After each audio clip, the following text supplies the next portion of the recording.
Friends, आप सुन रहे हैं हमारी कहानी द वैम्पायर एपिसोड 17। तो चलिए स्टोरी को शुरू करते हैं। ख्वाहिश उस पपी को लेकर घर आ चुकी थी। वहीं अमृता ये देखकर सड़ जाती है और अपने कमरे में जाने लगती है। ख्वाहिश उसे आवाज़ देती है, रुको अमृता। अमृता रुक जाती है और बोलती है, क्या है? ख्वाहिश कहती है, दूर रहना। तुम इससे अगर गलती से भी आस-पास दिखी तो तुम्हारे लिए इस बार सही नहीं होगा। अमृता कहती है, देखा आप लोगों ने ये कैसे मुझसे बात कर रही है। ख्वाहिश की मॉम कहती है, ख्वाहिश तुम अभी जाओ और जाकर फ्रेश हो जाओ, ये सब बातें हम बाद में कर लेंगे। अमृता कहती है, आप इससे कुछ नहीं कहेंगी मॉम, मुझे आपसे तो यही उम्मीद थी। मॉम कहती है, मैं सुबह पहले ही उसे डांट चुकी हूँ, मुझे लगता है आज के लिए काफ़ी था। आज जो भी हुआ सब डिनर करने के बाद जाने दो। और थोड़ी देर में ख्वाहिश भी नीचे आने वाली है। थोड़ी देर पहले वो इतनी ज़्यादा परेशान थी तो इसीलिए उसे कुछ भी कहना सही नहीं होगा। और वैसे भी तुम कुछ ज़्यादा ही कर रही हो। मॉम यह कहकर अंदर चली जाती। अमृता गुस्से में अपना मन मसल के रह जाती है। वह कमरे में जाकर ऋषि से कहती है, तुमने भी उससे कुछ नहीं कहा। ऋषि कहता है, देखो अमृता, मैं तुम्हारी और ख्वाहिश की लड़ाई में नहीं पड़ने वाला, और पिछली लड़ाई में तुम्हारा साथ दिया था और तुम्हें यहाँ से लेकर चला गया था। इस बार मैं ऐसा कुछ नहीं करने वाला। हो सके तो तुम भी उसकी तरफ दोस्ती का हाथ बढ़ा दो, इतनी भी बुरी नहीं है वो। तुम्हारे खातिर अब तक उसके पीछे नहीं पड़ सकते। तुम्हें समझना होगा, उस छोटे से पपी से इतनी नफरत क्यों है तुम्हें। अगर तुम्हें नहीं पसंद तो दूर रहो उससे, जैसे ख्वाहिश से कहती है। ऋषि यह सब कहकर वहां से बाहर चला जाता है। ख्वाहिश भी अपने कमरे में जाकर उस पपी को नहलाती है और फिर उसके लिए दूध और खाने के लिए रख देती है। जब तक वे खाता है उसके पास ही बैठी रहती है और उसे सुलाकर खुद नीचे आ जाती है डिनर करने।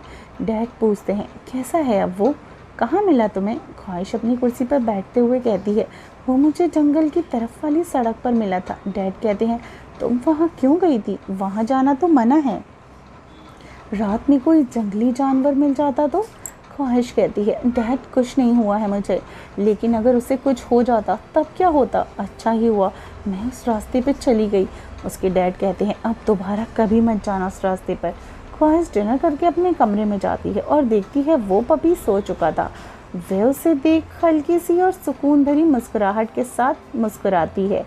फिर अपने बेड पर लेट जाती है, आंखें बंद करती है। उसे आरफ का चेहरा दिखाई देता है। वहीं ख्वाहिश अपनी आंखें खोल देती है और कहती है, जाने क्यों ऐसा लगा कि मैं तुमसे पहली बार नहीं मिली हूँ। कौन हो तुम? इतना अपनापन सा क्यों महसूस हुआ तुमसे देखकर। पता नहीं ये कैसे एहसास है, जाने क्यों मुझे अपनी तरफ खींच रहे थे तुम्हारी वो आंखें।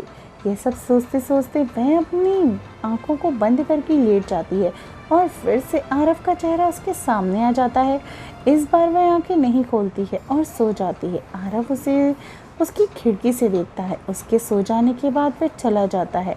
जब वह घर पहुंचता है तो रॉकी उससे यानी अजय जी उससे पूछते हैं, कहाँ थे, उस लड़की के पास। आरफ कहता है, हाँ उसी के पास था। आज कॉलरिक के सबसे खास साथी को मार दिया मैंने। रिया पूछती हैं, क्या उसने ख्वाहिश पर हमला किया था। आरव उन्हें बताना तो नहीं चाहता था, पर ख्वाहिश पर नहीं मुझ पर हमला किया था उस जोगरजीना ने, लेकिन उसे पता नहीं था उसने अपनी ज़िंदगी की सबसे बड़ी गलती की थी। मैंने उसे मार दिया। अब मैं वह पहले वाला आरव नहीं हूँ जो किसी को मार नहीं सकता, ताकत और शक्तियाँ होते हुए भी, लेकिन अब किसी को नहीं छोड़ूंगा। मेरी उन्हीं गलतियों की वजह से मैंने मेरी ख्वाहिश को खो दिया। अब वह वापस आ गई है, तब इस बार पहले जैसे कुछ नहीं होगा। हर किसी को उनके गुनाहों के लिए बख्शा नहीं जाएगा, खासकर उस कॉलरिक और उसके लोगों को। बस सब कहते हैं ना, नहीं छोड़ेंगे उन्हें हम। इस बार जो कुछ भी हमने उनकी वजह से खोया है, इस बार उन सब का हिसाब होगा। उन इंसानों ने हमारे लौटने का इंतज़ाम कर दिया है या नहीं? आरव कहता है, हाँ हो गया है इंतज़ाम। अगले दिन ख्वाहिश कॉलेज आती है, तब अपने दोस्तों की सारी बात बताती है।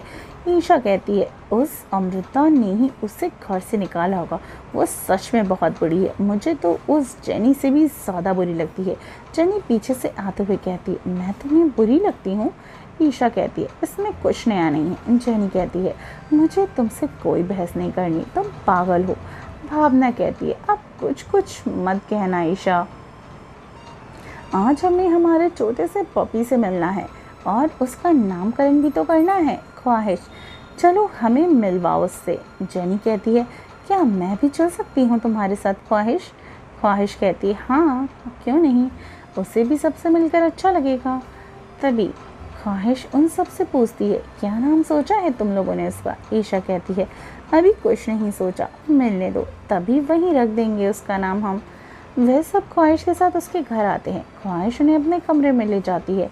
जेनी उन सबको देखती है और शिव कहता है, ख्वाहिश तुम्हारा कमरा कितना सुंदर है। ईशा कहती है, बिल्कुल ख्वाहिश की तरह। तभी अंश जाकर उसके बेड पर लेट जाता है और कहता है, इस सालों से हम दोस्त हैं, लेकिन ख्वाहिश ने कभी अपने घर आने का मौका नहीं दिया हमें। भावना कहती है, इस प्यारे से पपी का धन्यवाद करो, फिर तुम जिसकी वजह से यहाँ आ गए हो। ख्वाहिश उन सब के लिए जूस लेकर आती है और कहती है, मेरे किसी भी सामान को हाथ मत लगाना। अंश जो उसकी चीज़ें छेड़ रहा था वह रुक जाता है और कहता है, तुम बिल्कुल स्कूल वाली खड़ूस प्रिंसिपल की तरह लगती हो। ख्वाहिश कहती है, और तुम बिल्कुल स्कूल के उन शरारती बच्चों की तरह। चलो अब ये जूस पी लो और ज़्यादा कुछ डिमांड मत करना, मैं नहीं बनाने वाली कुछ भी, समझे? भावना उस पपी को गोद में उठा लेती है और कहती है, क्या नाम रखें हम इसका? जेनी कहती है, कितना प्यारा है ये, इसके कितने सारे बाल हैं, हम इसे झिंगी कहकर बुलाएं? ईशा कहती है, नहीं बेकार नाम है, मैं बताती हूँ कुछ। शिव कहता है, झिंगी प्यारा नाम है, हम इसे झिंगी ही बुलाएंगे। ख्वाहिश कहती है, चलो फिर यही फाइनल करते हैं, अलग भी है ये नाम झिंगी और प्यारा भी, इसके इतने घुंघराले बाल हैं इसीलिए झिंगी नाम इसे मैच भी करता है। ईशा कहती है, तुम्हें पसंद आया ना, इसलिए मुझे भी पसंद है अब। ख्वाहिश कहती है, और वो मुस्कुराती भी है, तुम्हें इन्हीं सारी हरकतों की वजह से तुम मुझे बहुत प्यारी लगती हो ईशा। तभी ख्वाहिश की मॉम उन सब के लिए स्नैक्स लेकर आती हैं। वह सब बहुत देर तक झिंगी के साथ खेलते हैं और फिर वहाँ से चले जाते हैं। हे फ्रेंड्स, आई होप आपको हमारी स्टोरी का ये एपिसोड पसंद आया हो। और रही बात स्टोरी के लॉन्ग एपिसोड्स बनाने की, तो मुझे थोड़ा टाइम लगता है स्टोरी को लिखने और रीड करने में। मैं कोशिश करूँगी कि मैं थोड़े से लॉन्ग एपिसोड बनाऊँ, पर अभी के लिए सॉरी। चलिए मिलती हूँ कहानी के अगले एपिसोड में। अपना ख्याल रखिए और सुनते रहिए द वैम्पायर, सिर्फ टिनी एफएम जान के।